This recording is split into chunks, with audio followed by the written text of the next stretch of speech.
બનાસકાંઠા જિલ્લામાં નશાકારક દવાઓ વિરુદ્ધ પોલીસે ચલાવ્યું સ્પેશિયલ ઓપરેશન। બનાસકાંઠા જિલ્લામાં આરોગ્ય વિભાગ અને પોલીસ વિભાગ દ્વારા સંયુક્ત રીતે નશીલી દવાઓ અને પ્રતિબંધિત સિરપના વેચાણ સામે કડક કાર્યવાહી હાથ ધરવામાં આવી છે। મળતી માહિતી અનુસાર મેડિકલ સ્ટોર્સમાં ગુપ્ત રીતે વેચાતી નશાકારક દવાઓ અંગે મળેલી વિગતોના આધારે પોલીસ દ્વારા ડમી ગ્રાહકો મોકલી ચેકિંગ કરવામાં આવ્યું હતું।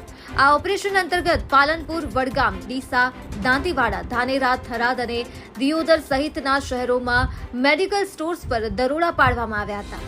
કેટલાક મેડિકલ સ્ટોર્સમાં પ્રતિબંધિત સિરપ અને દવાઓનો સ્ટોક મળી આવ્યો હોવાની ઔપચારિક માહિતી છે।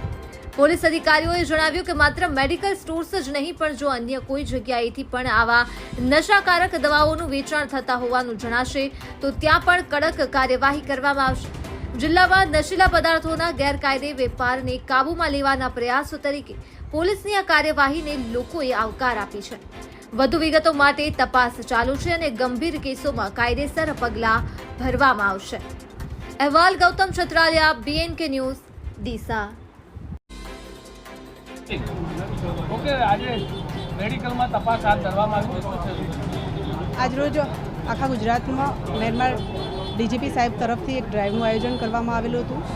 જે જગ્યાએ નશાકારક પદાર્થો અવૈધ છે એ ચેક કરવાના હતા, તપાસ કરવાની હતી। અને અહીંયા આજે અમે જલારામ સ્ટોર ખાતે અહીંયા મેડિકલ સ્ટોર ઉપર તપાસ અર્થે ગ્રાહક ડમી મોકલી અને અમે અહીંયા એક મેડિકલ સ્ટોર ઉપર આવ્યા હતા તો એમને પ્રિસ્ક્રિપ્શન વગર દવા પણ આપી છે અને એ દવા અનુસંધાને આગળ અમે ફૂડ એન્ડ ડ્રગ્સની ટીમને સાથે રાખી અને એક રેડ કરી છે અને અમને એક જથ્થો મળ્યો આવે છે।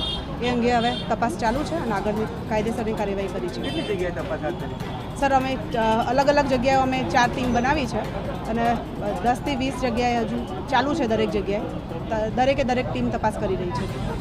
કોઈ નશીલા પદાર્થ મળી આવે? હજુ ચાલુ જ છે તપાસ અમારી। હજુ એક જગ્યાએ અમે સક્સેસ થયા છીએ, બાકી તપાસ ચાલુ છે। Okay okay.